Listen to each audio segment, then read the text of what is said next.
Bienvenidos amigos a otra edición de EWTN Noticias. Soy Eddie Rodríguez Morel. Yo soy Isabel Díaz Monsalve con la información de la Iglesia en el mundo. Estos son los titulares. Obispos de Estados Unidos llaman a ser solidarios con afectados de Huracán María en Puerto Rico. Cáritas México alienta a mexicanos a salir adelante con fe y esperanza. La corrupción es el terreno fértil para las mafias, alerta el Papa. Comenzamos el programa contándoles que los obispos de Estados Unidos expresaron su tristeza por las pérdidas humanas tras el paso del huracán María e hicieron un llamado a la solidaridad.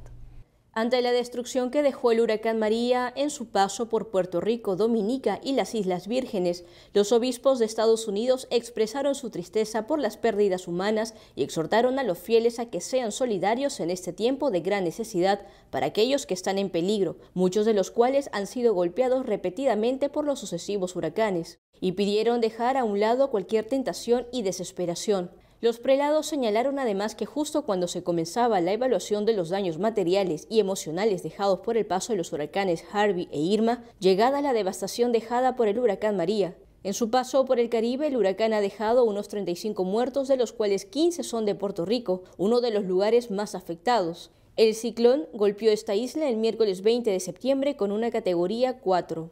El director de la Agencia Estatal para el Manejo de Emergencias y Administración de Desastres de Puerto Rico, Abner Gómez, indicó que los fuertes vientos y lluvias dejaron a toda la isla sin electricidad y en consecuencia se cayeron las telecomunicaciones.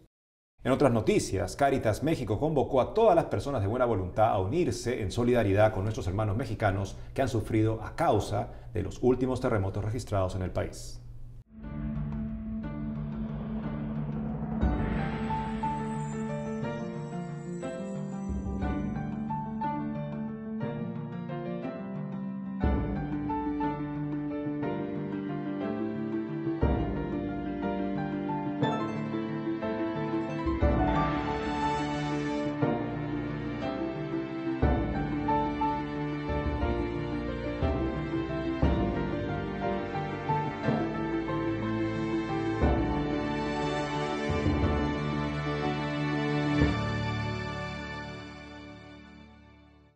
Fuerza Hermanos Mexicanos y nuestra solidaridad con todos los afectados. Por otro lado, la ayuda del Papa tampoco se hizo esperar y la Santa Sede envió una fuerte suma de dinero para socorrer a la población afectada por el desastre. De acuerdo a un comunicado difundido por la Sala de Prensa del Vaticano, el Papa Francisco autorizó el envío de $150.000 como primera contribución de la Santa Sede frente a la emergencia humanitaria en México.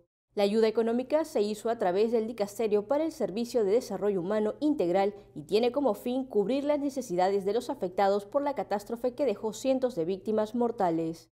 Asimismo, el comunicado dio a conocer que este apoyo se distribuirá por medio de la Nunciatura Apostólica en el país a las diócesis que más sufrieron el embate del movimiento telúrico. La contribución, acompañada por la oración dirigida a la Virgen de Guadalupe, patrona de México, es una parte de la ayuda que toda la Iglesia Católica brindará a la población mexicana, en la que se involucrarán diferentes conferencias episcopales y numerosas organizaciones de caridad. Ahora nos enlazamos con Miguel Pérez, nuestro corresponsal que se encuentra en Roma y quien tiene más noticias del Vaticano. Adelante, Miguel. Hola, ¿qué tal están? En el rezo del Ángelus el domingo 24 de septiembre pasado, el Papa Francisco habló sobre la justicia del reino de los cielos y explicó que es muy diferente de la justicia humana. En su mensaje del Ángelus dominical, el Papa Francisco se apoyó en la parábola evangélica del propietario de la viña para recordar que en el reino de Dios habrá una recompensa para todos. El Santo Padre explicó que en la parábola el dueño de la viña contrata a un grupo de trabajadores por un salario de 1 denario al día, y horas más tarde contrató a un segundo grupo de trabajadores por el mismo salario. En el momento de cobrar, en cambio, algunos de los trabajadores del primer grupo se quejaron de haber cobrado lo mismo que los otros, a pesar de haber trabajado más tiempo. El dueño de la viña les recordó entonces que habían cobrado el dinero acordado y que si él deseaba pagar a los otros lo mismo, estaba en su libertad. Con esta parábola, explicó el pontífice que Jesús quiere hacer entender que la lógica del reino de Dios no es la lógica humana, y que todos están llamados a formar parte de ese reino en el que obtendrán una recompensa otorgada por justicia divina y no por justicia humana. Y el Papa también recibió al presidente de Perú, Pedro Pablo Kuczynski, con el que habló de asuntos relacionados con la política interna de Perú, pero también con problemáticas generales del continente latinoamericano. El Santo Padre recibió el viernes 22 de septiembre al presidente de Perú, Pedro Pablo Kuczynski, y conversó con él durante 26 minutos sobre el próximo viaje apostólico al país sudamericano, la situación interna de Perú y asuntos que afectan a la región latinoamericana. El presidente peruano explicó en una conferencia de prensa posterior al encuentro que ya está casi todo listo para la visita del pontífice y que el Papa mostró un gran interés sobre los planes del gobierno tras los cambios que afectaron a diversos ministerios. En la conversación con los periodistas, el presidente Kuczynski reconoció su preocupación por la situación en Venezuela y afirmó que quiere ayudar, pero que el gobierno venezolano se opone al envío de ayuda humanitaria. El presidente regaló al Papa un barayoc, antiguo cetro de los incas, y una imagen de la escuela cuzqueña de la Virgen de Satanudos, una de las advocaciones marianas más queridas por el pontífice. Y estos son los principales asuntos que han ocurrido aquí en Roma. Informó para EWTN Noticias Miguel Pérez Pichel. Gracias, Miguel. En otras noticias, el Papa Francisco mostró su preocupación por los signos de intolerancia, discriminación y xenofobia que existen en diferentes regiones de Europa con los migrantes. En un discurso pronunciado ante los directores nacionales de la Pastoral para los Migrantes, el Santo Padre reconoció la existencia de una preocupación en la sociedad europea por la llegada y acogida de migrantes y refugiados. El pontífice señaló que esa preocupación se reconoce y se comprende a la luz de un momento histórico marcado por la crisis económica que ha dejado una profunda herida y que se ha agravado por la composición y el flujo migratorio, así como por las inadecuadas políticas nacionales y comunitarias. De igual forma, el Santo Padre dijo que en diversas regiones de Europa existen signos de intolerancia. Queridos hermanos y hermanas, no escondo mi preocupación ante los signos de intolerancia, discriminación y xenofobia que se encuentran en diversas regiones de Europa. Con frecuencia, esas expresiones están motivadas por la desconfianza y el temor al otro, al diferente, al extranjero. Me preocupa todavía más la triste constatación de que nuestras comunidades católicas en Europa no están exentas de estas reacciones de defensa y rechazo, justificadas por un malentendido deber moral de conservar la identidad cultural y religiosa originaria. Al respecto, el Papa recordó que la Iglesia se ha difundido en todos los continentes gracias a las migraciones de misioneros que estaban convencidos de la universalidad del mensaje de salvación de Jesucristo, destinado a hombres y mujeres de toda cultura. Por ello, enfatizó que la llegada de tantos hermanos y hermanas en la fe ofrece a la Iglesia en Europa una oportunidad más de realizar plenamente la propia catolicidad, evangelizando como misioneros, sin moverse del propio ambiente y abriéndose al diálogo ecuménico e interreligioso con los migrantes y refugiados de otras confesiones y religiones. En el Vaticano se presentó un documento para el ámbito educativo y que busca promover el bien común. Conozcamos los detalles. La Santa Sede presentó el documento Educar al Humanismo Solidario, con el que proponen las líneas principales de una educación pensada en promover el bien común. En la presentación, el prefecto de la Congregación para la Educación, cardenal Giuseppe Bersaldi, señaló que el material subraya urgente la necesidad de humanizar la educación, favoreciendo una cultura del encuentro y del diálogo. Asimismo, destacó la importante labor que pueden desempeñar las escuelas y universidades católicas presentes en el mundo, que son unas 216.000 con más de 600 millones de estudiantes, en las que se contribuye el esfuerzo compartido por medio de una oferta formativa que sea capaz de integrar ciencia y conciencia. Por su parte, el secretario de la Congregación para la Educación, Monseñor Angelo Vincenzo Sani, destacó 3 aspectos principales de los contenidos propuestos por el documento del dicasterio. El primero incide en que la educación debe estar al servicio de un nuevo humanismo para promover a toda la humanidad a sus objetivos más altos. En segundo lugar, pide promover una educación basada en la formación y en la cultura del diálogo. Y por último, tiene como desafío principal el conseguir que cada ciudadano se sienta activamente partícipe de la construcción del humanismo solidario a partir de un cuadro en instancias éticas y de normativa compartida. El Vaticano y los jesuitas renovaron un acuerdo para la gestión de medios de comunicación dentro del proceso de reforma comunicativa de la Santa Sede. La Secretaría para la Comunicación de la Santa Sede renovó la colaboración con la Compañía de Jesús para la gestión de los medios de comunicación dependientes del Vaticano. La firma realizada por el prefecto de la Secretaría para la Comunicación, Monseñor Darío Eduardo Viganó, y el delegado de la Compañía de Jesús, el sacerdote Juan Antonio Guerrero Alves, supone la continuación de la presencia activa de los jesuitas en la nueva realidad comunicativa de la Santa Sede.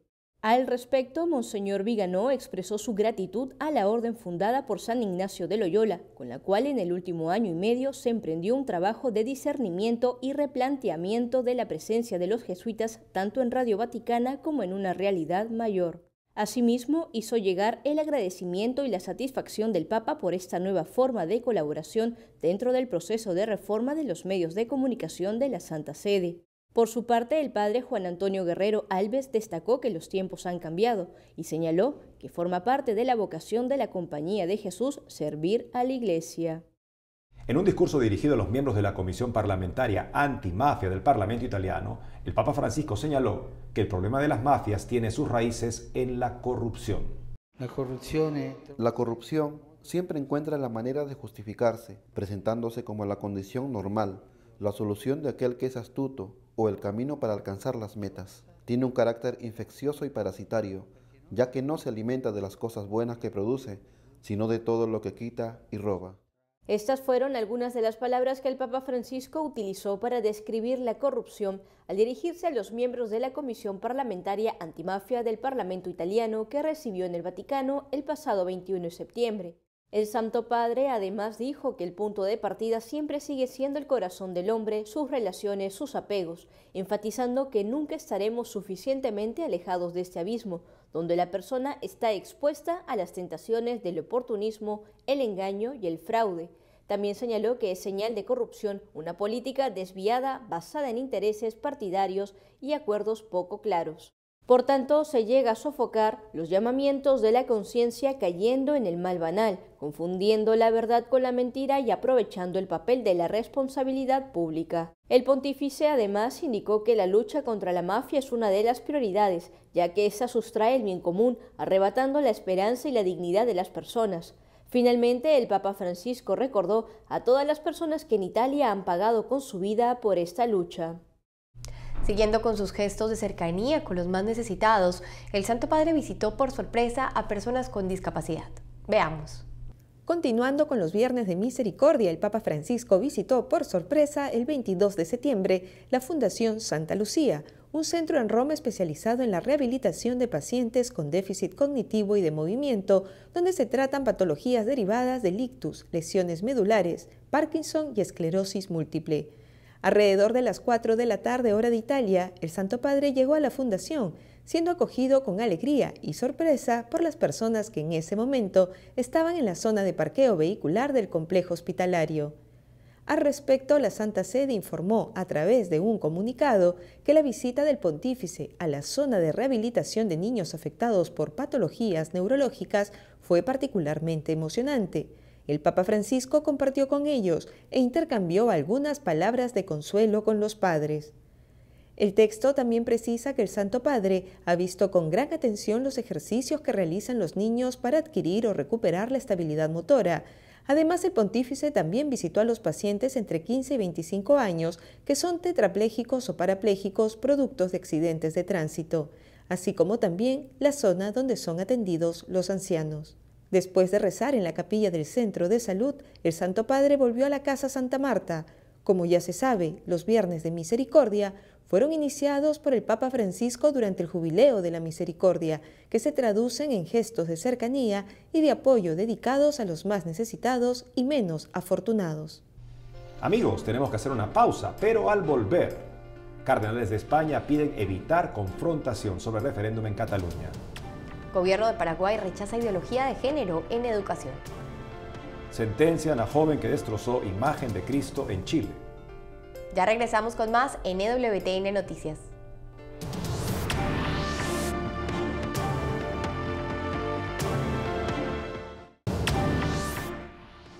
Continuamos con más noticias. En España, el arzobispo de Barcelona y el presidente de la Conferencia Episcopal pidieron evitar la confrontación que existe actualmente en el país por el referéndum que promueve Cataluña. Ante la crisis territorial e institucional que padece España por el desafío separatista de Cataluña contra la Constitución, el arzobispo de Barcelona, cardenal Juan José Omella, Durante una misa realizada con motivo de la festividad de Nuestra Señora de la Merced, pidió cordura para llegar a un acuerdo político y de ese modo evitar la confrontación, la violencia y el desprecio a los otros. Por su parte, el presidente de la Conferencia Episcopal Española, Cardenal Ricardo Blázquez, también solicitó crear un clima y un ambiente de consenso para buscar una salida a la crisis institucional. Así lo indicó durante el acto de inauguración del curso académico de la Universidad Pontificia de Salamanca. El origen de esta crisis territorial se remonta al año 2012, cuando el gobierno de Cataluña reclamó al presidente del gobierno español un acuerdo fiscal que les diera absoluto control de las finanzas en su territorio, lo cual fue negado por el gobierno del país, inmerso en una profunda crisis económica. Tras la negativa y presionado por fuerzas de izquierda radical, el entonces presidente de la Generalitat de Cataluña, Artur Mas, decidió emprender un proceso independentista que pretende culminar el 1 de octubre con la celebración de un referéndum declarado ilegal y contrario a la Constitución por el Tribunal Constitucional Español. En la habitual columna semanal, Monseñor José Gómez, arzobispo de Los Ángeles, reflexionó en torno a la lucha contra el racismo y la pobreza que se vive en Estados Unidos.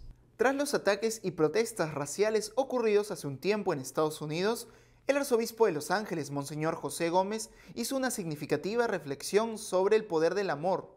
En su columna semanal publicada en Así Prensa, el prelado recordó cómo un hombre en Charlottesville, Virginia, atropelló a un grupo de personas que protestaban contra el racismo y las manifestaciones que se realizaron el 18 de septiembre en la ciudad de St. Louis, tras la decisión de un tribunal de absolver a un policía que mató a un joven afroamericano. Ante estos hechos, Monseñor Gómez afirmó que somos todavía, de muchas maneras, una nación dividida en base a las razas. Hay demasiados jóvenes negros y latinos que mueren en las calles o que pasan sus mejores años tras las rejas. Al respecto, el prelado aseguró que la Iglesia está trabajando por esto y que recientemente se estableció un nuevo comité ad hoc sobre el racismo. Indicó también que lo que se necesita frente a este problema es ser maestros del amor, porque nadie nace odiando a otro grupo de personas. El odio es algo que se aprende y así debe ser desaprendido. Finalmente, Monseñor dijo que solo a través del amor podemos ayudar a nuestra sociedad a ir más allá del color de nuestra piel o la condición de nuestras vidas, porque todos somos hijos de Dios, creados a su imagen y semejanza.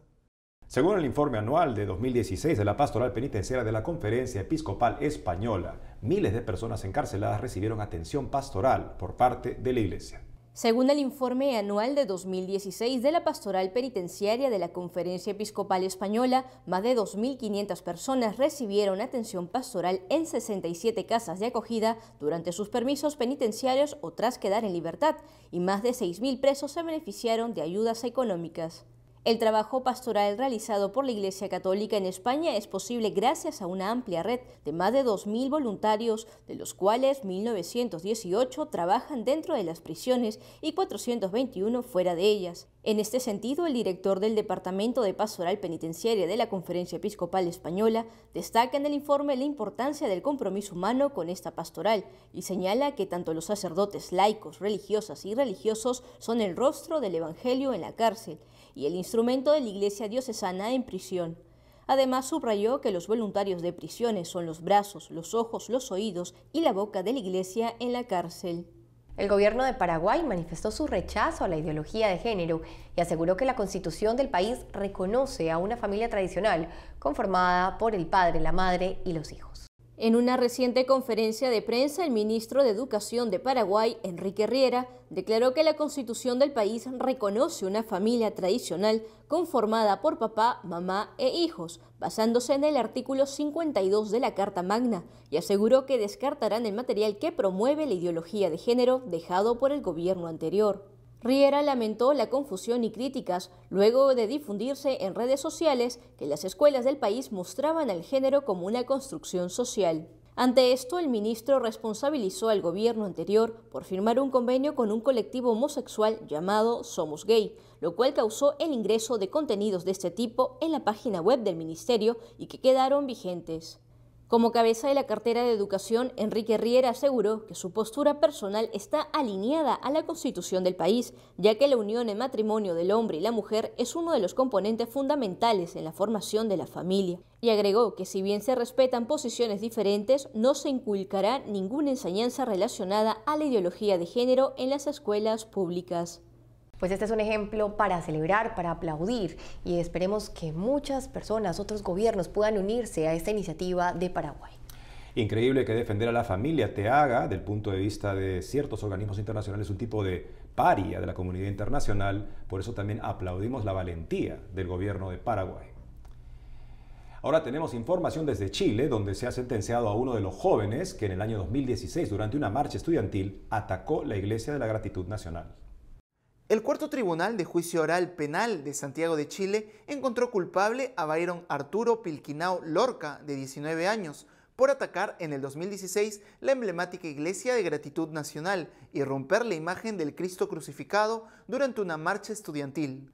Como consecuencia, el joven deberá pagar una multa de aproximadamente $4.100 y ha sido sentenciado a 602 días de cárcel, que pagará en libertad vigilada, ya que la pena no excede de 3 años y no tiene cargos previos. Asimismo, el fallo advierte que si el sentenciado no pagara la multa, se le impondrá la pena de reclusión. Como se recuerda, la tarde del 9 de junio de 2016, Byron, en compañía de otros sujetos, ingresaron al templo rompiendo una de las puertas laterales que se encontraba cerrada. Una vez en el interior, procedieron a sacar hacia la vía pública la imagen de un Cristo crucificado, que fue exhibido y destruido a golpes. Además, la Iglesia de la Gratitud Nacional es Monumento Nacional de Chile desde 1989. Su última restauración fue en 2012, a causa de los graves daños sufridos por el terremoto en 2010. No obstante, en reiteradas ocasiones ha vuelto a ser atacada durante diversas protestas ciudadanas. En un video producido por la Fundación Pontificia Ayuda a la Iglesia Necesitada, un cristiano de la ciudad de Karakosh, en Irak, recientemente liberado del yugo de ISIS, aseguró que no dejará su tierra para que otros la saqueen.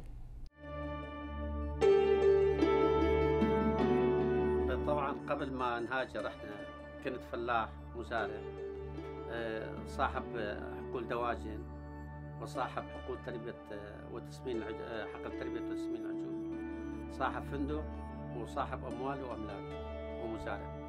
كنت امارس هذه المهنه انا و6 اولادي ذكور و5 بنات من زوجه واحده. ولد الذهاب إلى الحقل وجلب الأبقار والعجول اختطفت أنا وأولادي ال4 من قبل تنظيم الدولة الإسلامية.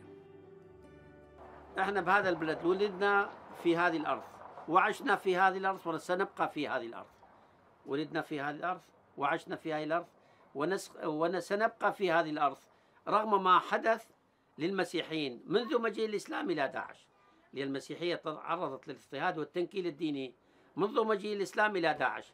أنا عندي إيمان قوي بالسيد المسيح له المجد أنه أبقى بأي أرض مهما تكون التضحية. تمام، بس أنا من أطلع قوة الحقيقية مالتي أن أرجع الأرض. أنا صاحب أموال وأملاك، أترك هذه الأرض بعد أن كنت صاحب أموال وأملاك واتجه إلى أوروبا، أموالي وأخليها وراء ظهري واتجه إلى أوروبا وأصير خدم هناك.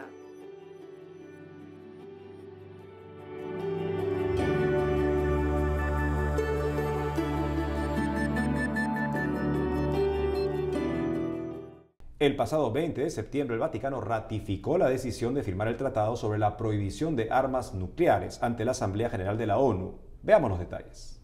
El miércoles 20 de septiembre, en el Palacio de las Naciones Unidas en Nueva York, el secretario pontificio para las relaciones con los estados, Monseñor Paul Richard Gallagher, en representación del Vaticano, firmó el tratado sobre la prohibición de las armas nucleares ante la Asamblea General de la ONU. En su discurso, Monseñor Gallagher indicó la urgencia de que este tratado entre en vigor, considerando las amenazas a la paz, los continuos desafíos que plantea la proliferación nuclear y la modernización de los programas armamentísticos. Además, habló sobre el aumento de las tensiones con Corea del Norte con su creciente programa nuclear.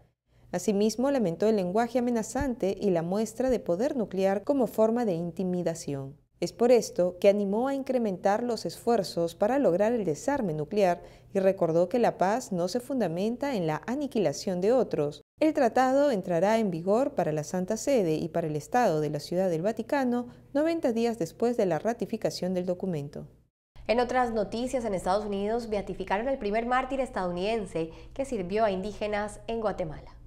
Más de 20.000 personas asistieron el sábado 23 de septiembre a la misa de beatificación en Oklahoma City, Estados Unidos, del primer mártir estadounidense, el padre Stanley Francis Rother, un sacerdote que defendió a los indígenas de Guatemala, donde era conocido como el Padre Francisco. La misa fue celebrada por el prefecto de la Congregación para las Causas de los Santos, cardenal Angelo Amato, y concelebrada por el arzobispo de Oklahoma, Monseñor Paul Coakley, así como por su predecesor, Monseñor Eusebios Beltrán, quien abrió formalmente la causa de beatificación del padre Rother hace 10 años. El beato, originario de Oakhurst, en Estados Unidos, llevaba de joven una vida sencilla y trabajaba en la granja familiar. Al estar rodeado de buenos sacerdotes, sintió el llamado de Dios y partió al seminario. Unos años después de haberse ordenado, el padre Stanley fue enviado en misión a Santiago Atitlán, una comunidad indígena muy pobre en Guatemala, donde pasó 13 años de su vida y construyó una cooperativa de agricultores, un colegio, un hospital y la primera estación de radio católica, la cual podía llevar catequesis a los lugares más remotos. Entre los años 1980 y 1981, la violencia producida por la guerra civil alcanzó un punto insoportable. El mártir veía cómo sus amigos y parroquianos eran secuestrados o asesinados, e incluso su nombre estaba en la lista negra. El día de la fiesta del padre Rother será cada 28 de julio, día en que 3 ladinos conocidos por masacrar a los indígenas y campesinos pobres le dispararon fatalmente en la cabeza en el año 1981. Hemos llegado al final de nuestro programa, amigos, pero queremos saludar a la gran familia vicentina que cada 27 de septiembre celebra su santo fundador, San Vicente de Paúl, este año en el marco de los 400 años del nacimiento de la familia espiritual vicentina. Y el 29 de septiembre también celebramos a los santos arcángeles y a ellos nos encomendamos y encomendamos todas las intenciones de nuestros televidentes. Muchas gracias por seguirnos. También los invitamos a que vean nuestro noticiero en nuestras redes sociales que ponemos en pantalla para que puedan estar informados y al día con nosotros. Gracias por acompañarnos. Que tengan un lindo día.